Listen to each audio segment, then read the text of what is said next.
Hi, everyone. Can you hear me? Someone raised their hand. Yay. Okay. So, yeah, it seems like this is going to be a pretty small class, which is cool. So, we can maybe make it more of a intimate kind of coaching experience than a class. I've taught a few classes so far, and some had a couple hundred people, which is a lot harder to make it more of an individual experience. So, I think this should be great. And welcome everyone. How about in the chat? Can you let me know if you're waitlisted right now, if you where you are in your process? You can either unmute yourself or chat in the chat box. Waitlisted right now. Cool. Waitlist and on hold. All right. Still applying. Okay, that's fine. Valerie, that's great because you'll know what to do when you do get waitlisted, and most people do get waitlisted somewhere. Still applying. Yeah. It's a very kind of frustrating and antsy time right now because especially for the people who have done applying, just kind of waiting around and wondering what's going to happen and checking your emails every 5 seconds to see if anything has been updated, checking your status on LSAC. I totally get it.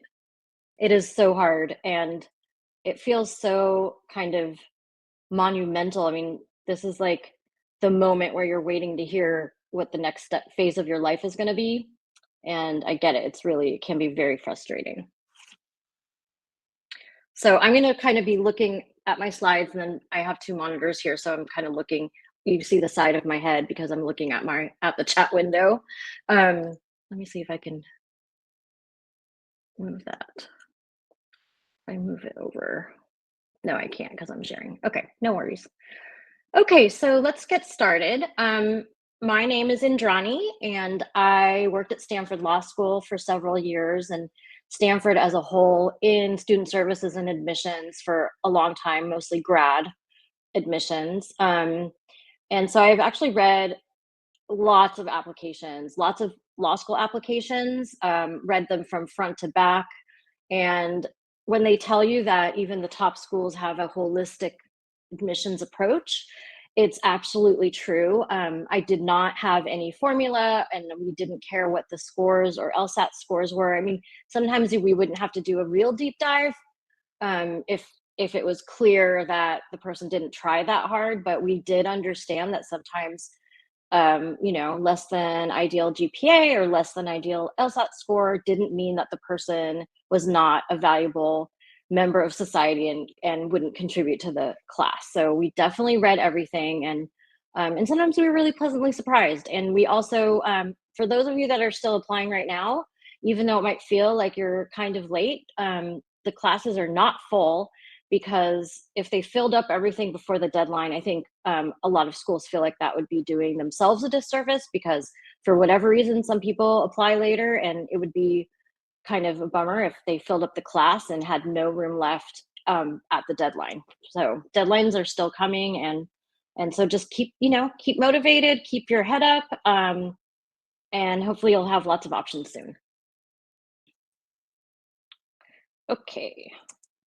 So, as I said, I did work at Stanford for a while, and also the last several years, I've been just a professional coach. It's basically all I do, helping people get into law school. And I also do a little career coaching as well. And I have helped undergrads with their college applications. But my passion is really the law school process, and that's what I focus on the most. So today we're going to basically talk about how the waitlist process works and what you can do. There are things you can do if you're waitlisted. You don't have to just sit back and wait. And I do really think it's best to be a little proactive. Um, and we'll talk a little bit about letters of continued interest and what you shouldn't do while you're dealing with this hard waitlist and waiting process, and what you can do to actually, even if it's not about the wait list, but you can do other things to kind of pass the time and feel productive. You can chat questions here. We have some time at the end to get to question and answer. And I would appreciate it actually if you try and think more generally. So if you have a very specific situation that you have questions about, feel free to set up a intro call with me and we can go over those. If it doesn't apply to everyone, I think it makes sense to really try and answer questions that would pertain to most people's situations. So if you put a unique question on the chat board, I might pass over it today, but I would be happy to meet with you after. Okay, so what is the waitlist process and how does it work? So basically, there's this long process where the applications that have been reviewed are kind of put into piles. And there's a pile for the waitlist. And it basically means that if you were waitlisted, you are aligned with kind of what the school's looking for and that they think that you would succeed in their class, but they've already filled up the seats. And so they kind of put they put a group together in the wings because it is very common for someone to be admitted and not come for whatever reason. So sometimes it's because they didn't get enough financial aid or that school wasn't their very first choice and they got into their first choice. Unfortunately for you guys on the wait list, the people that are admitted, they a lot of times wait, even if they know what they want to do, they wait until the deposit deadline to cut schools loose.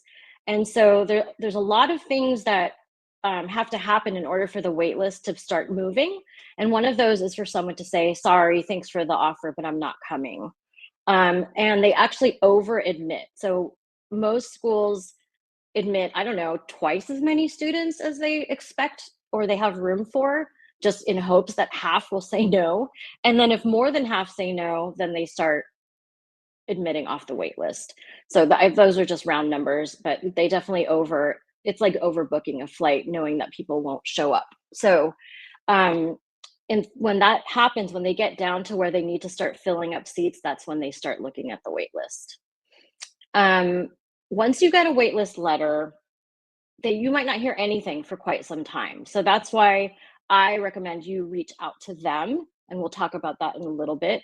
But once you get that letter asking if you want to remain on their wait list, you might not hear anything for quite some time, which is just kind of like keeping you hanging.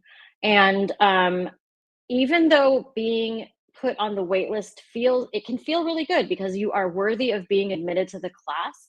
I want you to really keep in mind that, especially for the top 14 schools, their wait list might not move that much.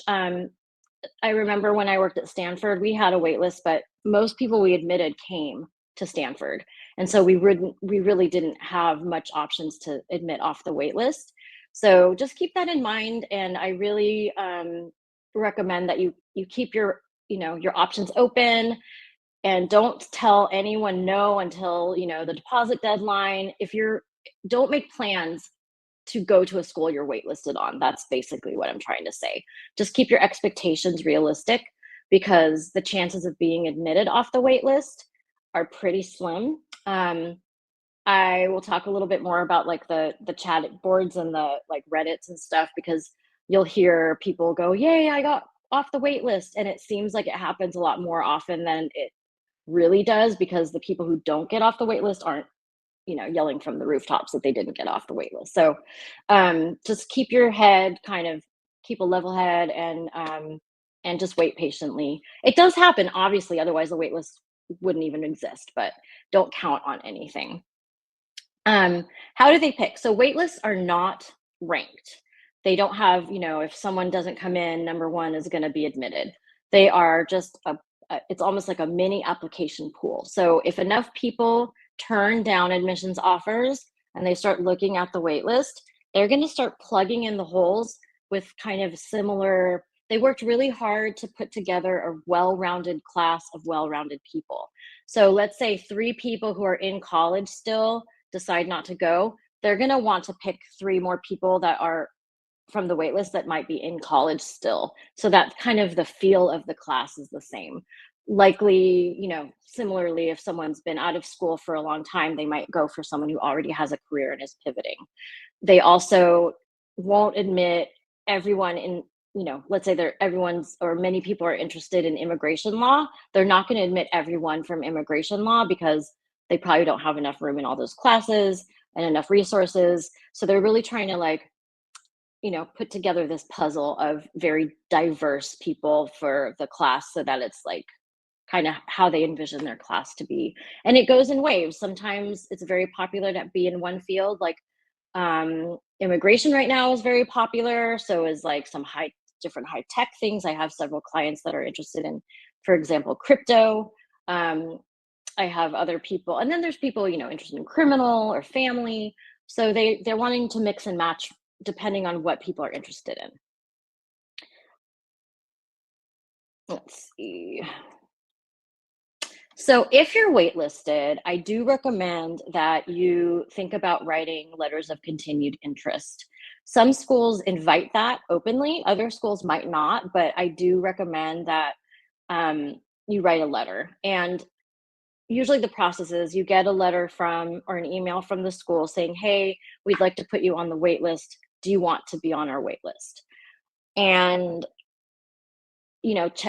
follow their instructions. They usually have a deadline to let them know, and make sure that you do that as if you want to be on their wait list. If you know that you wouldn't, like, let's say you've already been admitted to a school that is more interesting to you than a wait list offer, I would turn down that wait list offer, unless you're waiting for a financial aid offer from the waitlisted school. Although you should keep in mind that most of the financial aid offers go to the people that were admitted first round. So you might not get that money. So it's just really important not to, I'm trying to say, don't bank on it. Don't bank on getting in on off the wait list. And if you need financial aid, don't bank on it getting in off the wait list and getting money. You should really try and make some other plans. However, if a school that is your first, second, third choice offers you a wait list spot and you want to go on there, definitely follow the instructions. Tell them that you want to remain on their wait list. And in the letter, you're going to tell them what makes you a good fit for their school and why they are the best fit for you. I don't want you to lie and tell everyone that they're your first choice, because they do use these letters of continued interest and other communications that you do to try and determine whether you would come if you are admitted off the wait list. And if you tell everyone that they're number one, it's just kind of not fair, because you're kind of taking you're having them focus on you when you're not going to go there. So just be honest. It's fine to say you are one of my top choices, or I will likely come, or I expect to come, but don't say I 100% will come and drop all my other commitments unless it's actually true. Um, it's okay if your letter of continued interest is very similar to your why essay. The why essay, many schools ask for as an optional essay, or maybe even a required essay saying, why do you want to go to our school? It's okay if you reiterate that, and it's another opportunity for you to update them. Sometimes people get a promotion, or they graduate, or they get a new job, or something cool happens in their life, and that's a really good way to update them and say, by the way, since I applied, XYZ has happened, attached as an updated resume. And that will kind of show them that something's happened that's a little different, and that might help them consider you a little bit longer. The other thing that you might consider, if you did ask more people to write letters of recommendation than you used, this is something I actually recommend in my other class. Ask for 4 letters of recommendation, even if you're only going to use 3. But if you have 1 extra letter, you can actually submit that with your letter of continued interest. And that's another piece of new information that they might be interested in seeing. So while you're waiting for the waitlist to move, keep them updated. And even if it's just another, 3-liner saying, I still want to be on your waitlist. Thank you for your consideration. And I'm still very interested in attending. That will help them keep you on the waitlist and keep you front of mind. A lot of people will be, as the months go by, say, never mind, I'm going to drop off the waitlist when they get admitted somewhere else. So if you remain on a wait list at a place that you're really interested in, just keep them updated every 4 to 6 weeks. And it is okay if you repeat yourself some. Are there any questions? I see a question. Do schools that are in some way affiliated, say the UC, share names of students who express interest for the purposes of not admitting those students who have expressed interest in other schools. No, it's all completely separate. Are there examples of these letters? Yeah, I mean, all the so I'm a little bit loath to say share samples of things because people have the um, tendency to just copy them. But I can definitely, if you want to schedule an intro call with me, I can go over some of the content. It's basically like, dear admissions committee, thank you so much for your considered consideration. I am very happy to remain on your wait list, and here are some things that have happened since I applied. Um, or if you don't have any updates, you can just leave it at that. It can just be, a couple sentences long. That's perfectly fine. If someone I see a half a question. Elizabeth, um, feel free to fill that one in if you want. Okay, so any questions on the letters of continued interest process? You would just send them like to the email address of the admissions office or to the email address of the person or office that sent you the offer of to be on their wait list. Just send an email. Okay. So So the waiting part is super hard. And I know it is, I feel like it is not fair sometimes what these schools do. They keep people on the wait list forever. And I feel like it's not fair. So some wait lists, I think last year Georgetown's wait list was something like 6,500 people, which is ridiculous. I understand that they don't want to release people who might be a good fit, but they, I personally feel like it should be a little bit more thoughtful to put people on the wait list and not put everyone on the wait list because that's literally 6,500 people who might be waiting around for months and having a hard time letting go of the fact that they might be going to Georgetown. So, a couple things that I recommend you don't do while you are waiting.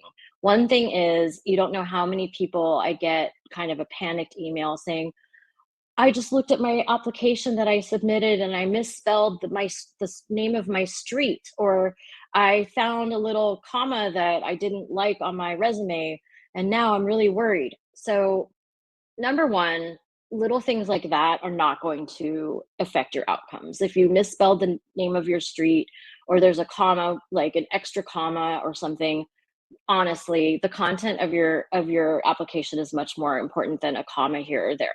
Obviously, if there's something egregious, like if you uploaded the wrong version of your essay, we could talk about that if something like that has happened, if you see that. But I really recommend you don't look at your already submitted applications because you will start driving yourself crazy. The other tendency people have is to contact the admissions offices too often and too frequently. I do get that as the deposit deadline starts coming up, you want to hear, especially if you're on a wait list of a school you would love to go to. You really want to know. If you try to put pressure on a law school admissions office, it usually backfires. I remember the Stanford dean, people would try and put pressure on her saying, I'm about to deposit at XYZ school, but I'd really rather go to Stanford. Isn't it possible to push my decision quicker? She would laugh to me and kind of say, okay, if they want a decision now, it's going to be no. So that is just going to backfire. And I recommend that you just try to wait patiently between your letters of continued interest.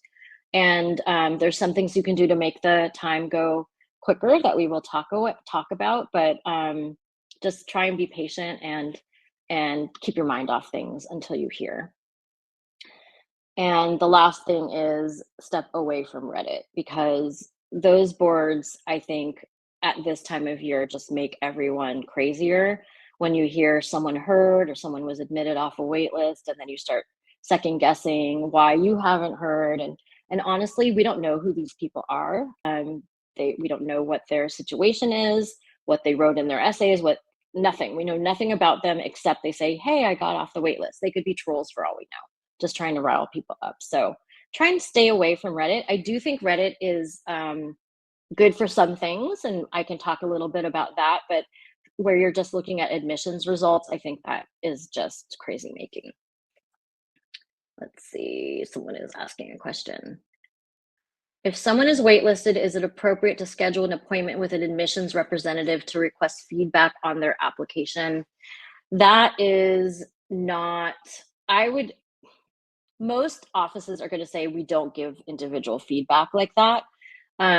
Especially at the waitlist point, I would not do that. If you are denied and you want to know why, you can try.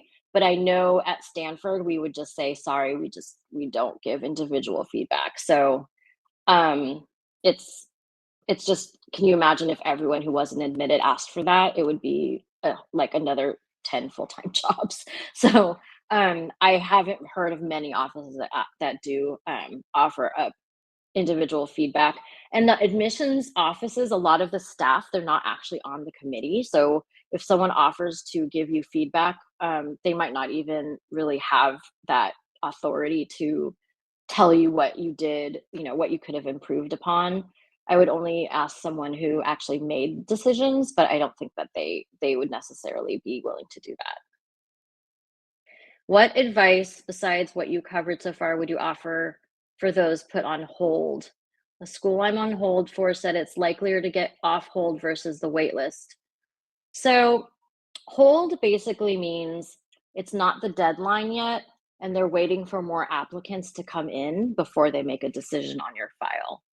I I do think that, so if people are waitlisted now already and you're put on hold, basically the waitlist people are told, we will we'll admit you if we need to, if enough people say no to our admissions offer. What it means for you being on hold is they haven't made a decision yet. So they're going to look at you again and compare you to the people that are still submitting their applications. So right now it's just, you're pretty much on hold, like they say, where they're just going to put you aside and they'll look at you again. So I agree that it's more likely that you get in, as opposed to being waitlisted, but there's no decision yet. So you can't really make any decisions yourself about whether you think you're going to get it or not. They just haven't made any decision. I hope that helps. Um, I don't recommend people do letters of continued interest when you haven't even heard yet on whether you're admitted or not, or on the wait list or not. So I would just wait. It's hard, but I would just wait if you're put on hold.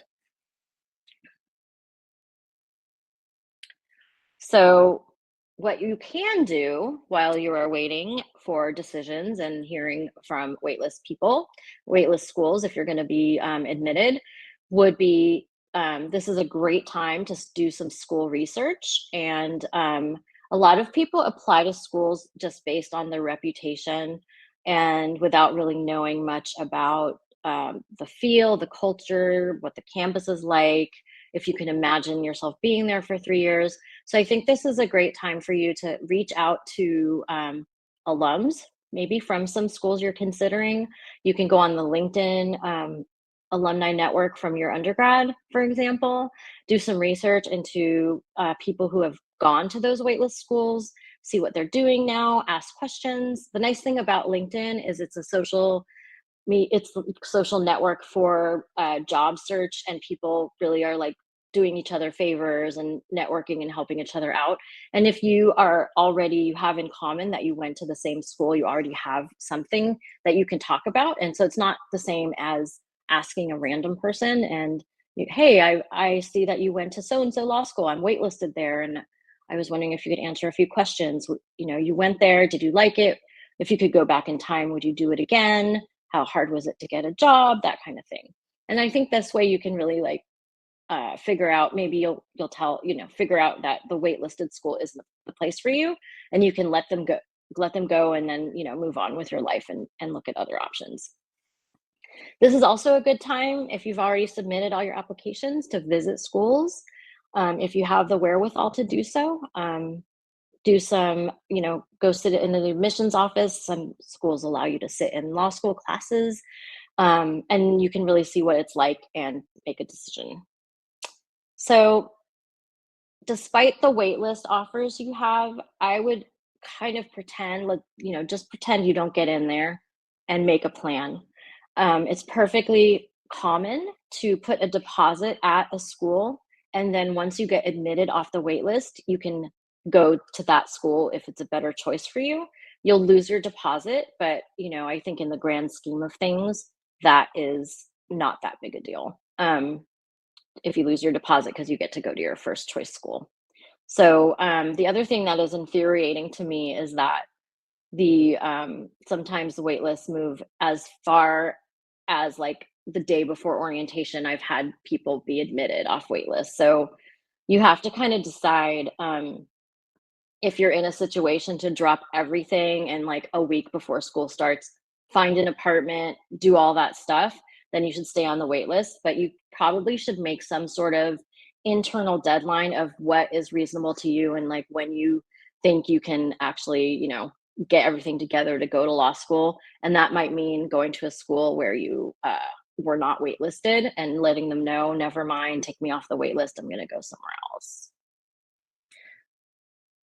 What advice would you offer for those put on hold? Okay, I did that one. Are there any other questions so far?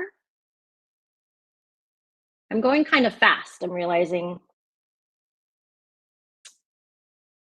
Okay. So it is Q&A time. If you have more Q&A, feel free to take yourself off mute and talk, or you can chat. Um, so yeah, I it's a nice feeling to be waitlisted because you are, if you're waitlisted at a T14, it's like, wow, I was waitlisted. So they liked me and I'm good enough to go there. But because the wait lists are so long, it's kind of a crapshoot. And so I really recommend you make other plans and it'll be a bonus if you get off the wait list. I have a question. Hi. If you have some time. Sorry. I just wanted to ask you about whether there's other things that we can do apart from writing locais that you think would be helpful for students on the wait list. So, like, do you have an idea or you're just asking me what else you can do? I just kind of want to know generally. I don't have the wherewithal to like visit Visit. schools. So I was just wondering, like, if there's something we can do, and that's something that you've seen in your experience that sort of stands out. Unfortunately, not besides, and even visiting, when I say you should visit, I don't even necessarily think that is going to move the needle, but it's for your own edification to just get a feel for the school and see what the culture's like and sit in on a class. I know when I worked at Stanford, when people visited, it wasn't something that we would like put in their admissions file that they visited. It was more, they'd sit in my office and ask me questions about whatever it is they had questions about. So really, unfortunately, being on the wait list is just that, it's a waiting game. And I think the letters of continued interest are the most important. And also, if you do, just make sure to update them. I think, especially for people who applied early, if something's happened since you applied, it's really great to have something substantive to say. So if you have a new volunteer situation or you something at work happened, it's nice to put something like that in your letter that's more substantive than just saying, "Oh, please let me in." So, but other than that, there really isn't much you can do to move the needle besides those letters of continued interest. Okay, thank Uh, you. yeah, I'm sorry that I didn't have anything really amazing to say there. Let's see. How often can we send letters to admissions offices? So I would say once a month. I would not do it more than that. It gets a little tedious, I think. You definitely don't want to be that person who the admissions office is like, oh, there's that person again. Because I think that, if you become kind of a stalker or too annoying, that could actually hurt you more than just being patient. So I wouldn't do it more than once a month, but once a month is perfectly fine. Hi. Anything? Hi. I have a question also. So, if, for example, you're put on a wait list and, like, there is another school that offered you, but, like, your type of school put you on a wait list, can you just accept, like, another go to another school and then transfer the following year? Okay, so does this have to do with a wait list, or are you saying? So, like, Okay, I see what you're saying. So let's say you're waitlisted at X school and you decide to go to Y school and not wait around. You're wondering if you can transfer to the X yeah, school. that's correct. I Yeah. I mean, it won't have anything to do with your waitlist situation. You could definitely put it in your application. I was waitlisted, and but transferring is a whole nother thing. Do you guys know about the ABA 509 reports? No, not really. So ABA 509, I'm gonna hold on here. I'm gonna exit full screen. I'm gonna try and move this over so I can look at the chat better. Okay. So if you are planning on transferring, I usually don't like when people say, "Oh, I'll just transfer." It's actually harder than that. There is a transfer application process. You're going to have a letter of recommendation from your law school class. Most schools have like a minimal GPA at law school for your first year. And the ABA 509 report, here, I'll put that in the chat. So that actually shows it's a really great it's like a PDF demographics of the incoming class. So if you look at any accredited law school right now and you type in ABA 509, you'll get this um, 2024 a PDF. It'll say how many people applied, how many people were admitted, what their GPAs were, what their LSAT scores were. And there's actually a section for waitlists, and it'll say how many people left. So how many people dropped out of that school, and how many people were admitted off the wait list in the admission cycle. There's all that kind of information. So sometimes people sometimes or transferring, I'm sorry, how many people left and how many people transferred in. And so you'll see kind of this a trend. Some schools it's like 2 people left and 0 transferred in.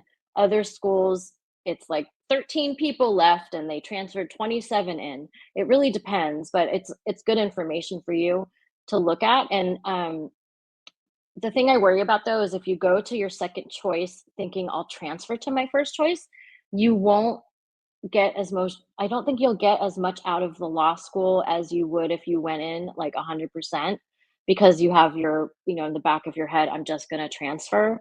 So, and transferring is not a done deal. I mean, it's pretty hard to transfer. Um, so what does reserve mean? Is it closer to waitlist or a hold? It depends on the school. Reserve usually means waitlist. So but it's trying to make you feel special when it's really just the same thing, which is unfortunate. I know Georgetown has a reserve list, but it's really a wait list. So it's just a different name for the same situation. What else? Because we still have time, I'm happy to answer questions that aren't about the wait list. If for those of you that are still um, submitting your applications, or if you are wondering, whatever, I can just open it up to ask me anything if you'd like, if you have other burning questions. I can also talk about scholarships if anyone wants to hear about that. Anyone? Oh, yes, about a scholarship. Oh, so sorry, I cut her off. I'm sorry. No, it's fine. Go ahead first. Go ahead. Sorry. Okay, so if you get let's say you get into a school that's ranked 25 and you get a certain amount of money in scholarship and then you get admitted to a top 10 school, telling the top 10 school that you got money from the 25th school probably won't help you. It really only helps you when the schools are pretty level, like in the same realm. So if you have a scholarship from one school and a scholarship from another school and one's higher than the other but they're pretty even ranked, you could definitely say I got this offer from this school, and if you can match it, I'll go to your school. And that I've seen that happen before. But if the rankings are too disparate, it usually doesn't work. And the top schools don't give as much money as the other schools because the money is a recruitment tool. So the money is like kind of acknowledging that they aren't as highly ranked, but so they'll give you some money so you'll go, as opposed to a very high ranked school that it, a lot of people go without any scholarships. So it kind of works that way. But definitely ask. You shouldn't be worried that if you ask for more money, they're going to revoke your offer. They'll just say no if it's not possible. The other thing to think about is when you are waitlisted, most people are not offered money when they are admitted off the wait list, especially, you're telling them I'm going to come to your school if I'm admitted. They might not throw money at you. They also probably have allotted their money to the first round people that they admitted. They offer the money, and the people who get money usually are more apt to enroll. So that's the other thing that you probably should not count on, is if you're waitlisted that you'll get some money. Any other questions? If you're waitlisted and you don't get any money, can you start looking for loans right away, or should you wait until you get admitted I before? mean, if you are eligible for federal loans, there's a deadline there's like a national deadline for FAFSA. I think it's in March. So if you are interested in those, you should definitely look up the deadlines and the application process for that. And that would be you would do that for any school that you apply for. If you're an international student, I know it's a little bit harder because because our federal loans are not applicable to international students, but there might be other options for you if you do some research. So yeah, but it definitely, if you're eligible for the FAFSA, you should fill out the application by the deadline.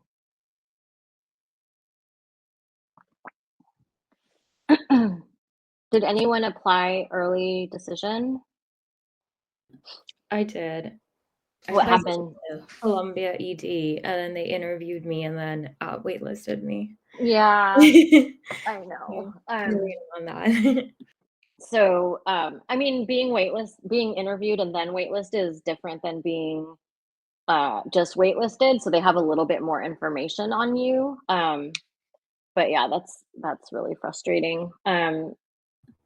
So yeah, I guess it's just do your letters of continued interest and try and pass the time. um, Becoming a stalker. Do you have questions Yeah, about anything else besides a waitlist? I We actually have. Oh, sorry. Go I ahead. do have a question, just going off of what I said before. So I had previously emailed, like, a couple of faculty members, like, I asked the admissions office, I asked them if it was okay to do that, and they said, "Sure," and I emailed a couple of faculty members, and I'm just wondering if this is something I just had an idea that I should do it for maybe other schools, if their admissions committees are okay, and then, like, include that in, like, loci and, like, just to show and demonstrate an interest. Do you think that that's, like, stalkerish or, like, fine? Did you get emails back from the professors? I heard back from I've been hearing back from, like, student groups mostly, not professors. I don't expect to. I know they're busy, but it's just, like, a shot in the dark. Yeah, so I mean, kind of cold emailing professors and not hearing anything. It would be one thing if you heard something back and had like a actual conversation.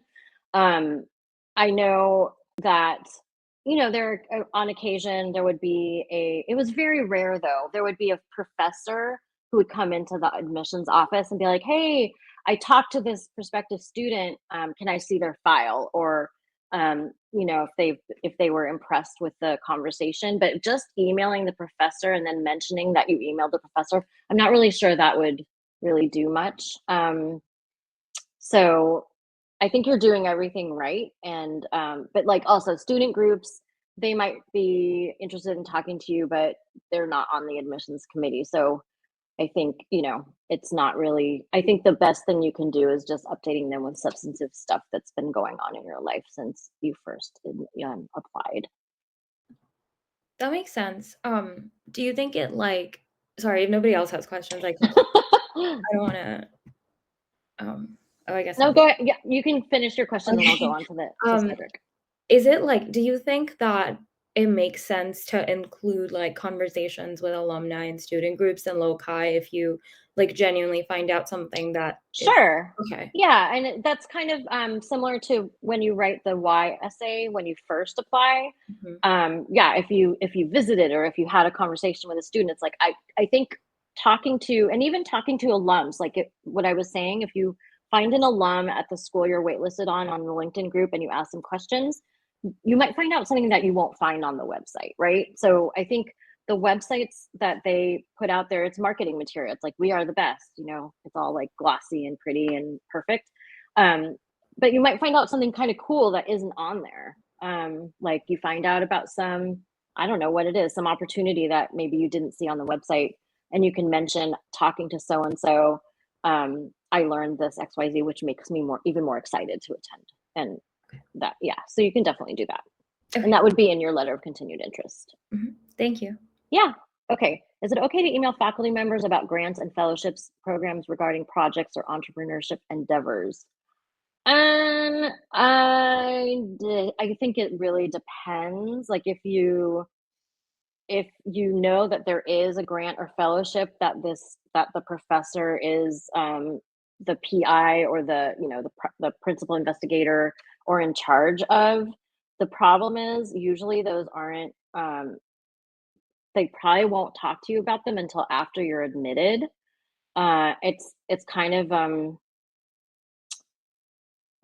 I'm almost willing to guarantee what will happen if they do even respond as saying, "Let me know when you're admitted and we can talk."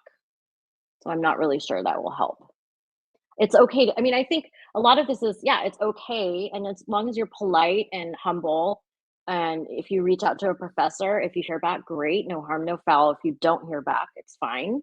But I don't know if anyone would talk to you until after you're admitted about money. Yeah, if you're admitted, but so if you're admitted to a school, the admissions office is basically at your disposal. So I find a lot of people, but while they're trying to decide where to go to school, they're feeling timid about emailing the admissions office. But basically, once you're admitted, they're in recruitment mode. You're not courting them anymore. They're courting you, and they're the ones who have to try and get you to come. So if you're admitted, you should write to the financial aid office. You should, if you find out about fellowships and grants, I mean, do anything you can to make the best decision you can. So definitely, if you're admitted, talk to the admissions office and get references to where you can, who else you can talk to, and they're going to be recruiting you. And usually there's current students who help recruit, there's faculty that help recruit. So definitely, if you're admitted, you should talk to whoever, and that's perfectly fine. Yeah. What else? So this is the first time I'm teaching this class, and now I know it should probably just be half an hour instead of a whole hour. For personal statements, loci, and other writing samples, I've noticed that a lot of schools have different rules about the use of AI in writing samples, from completely avoid to okay as long as it's not substantial. I think that's a super slippery slope, and I just say don't do it. I don't like it. I think even if they can't tell necessarily, I just think it's kind of weird and cheating. I recommend you stay away from it completely. I use AI for one thing, and that is, fun fact, I do dog rescue. So when I'm doing bios for my adoptable puppies, I use AI, and it does a really good job. But other than that, I would stay away from the law school application process. I have another question. Sure, no, go ahead. For the locais, I know you said that, like, around the deposit deadlines is when they're usually looking at your apps. This is really nitpicky, but do you think it's, like, better to submit it the day of the deposit deadline, the day after, the day before? I would do it after, like a Okay, day or a week, a day okay, after. Yeah. Don't bug them before the deposit deadline. I think that it's really busy. So just be aware that, they are doing a lot of work, and the deposit deadline, as it comes, once the deposit deadline happens, everything they like start figuring out. Most people wait till the deposit deadline to say anything. So a lot happens that day, and they're scrambling to figure out who's not coming, who's coming, who put the deposits down, and then they're going to start looking at wait lists. So I would do it, within a week is fine. Thank you. Yeah. Any other questions about anything?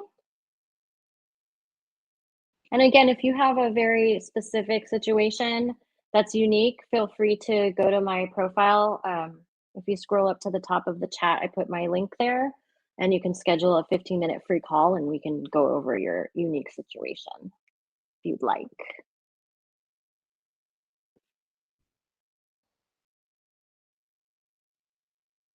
Any other questions?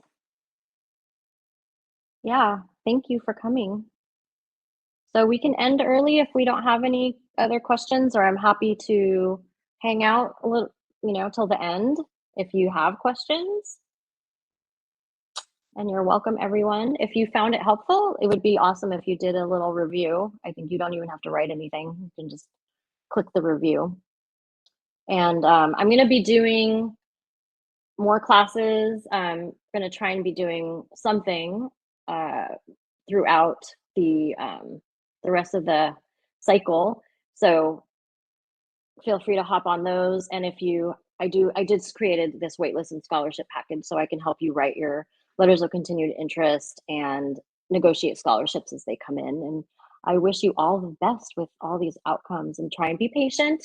Try not to go crazy. Don't look at your applications that you already submitted, because it'll just make you nuts. Just try and be proactive with your letters of continued interest, school research, and try and figure out what would be the best place for you if you aren't admitted off the wait list. I'm sure that there are tons of schools that would be an awesome place for you. And just remember too, I think people get really hung up on the rankings. And if your goal is to be an attorney or use your law degree to help a certain population or do something in your career, where you go to school should be less important than how good their program is, even if it's not ranked highly. And so the other thing you can look up when you're researching schools is the career data. That's not in the ABA report, but if you Google, for example, Georgetown Law Career Data, you'll find a PDF of what industries people are going into. You can also find bar passage rates. I think this is another very important piece. And then think too, like, and I talk about this a lot for my people that haven't yet started applying, but when they're putting together the school list, there should be some, a well-balanced list. It shouldn't all be, just top 10. You should have a couple of schools that maybe aren't on the top 10, but they're locally reputable, and they have really good careers data and bar passage rates. And so, try and keep an open mind. And to the person who said, can I just transfer? I really would like to discourage people from starting law school thinking I'll just transfer, because then your heart won't be in it. And I think it's important to really, dive in and try not to look back. Like, once you make the decision of where you're going to go, just go for it. And you'll have a great time and make a lot of friends and learn a lot and be successful in your career. All right. So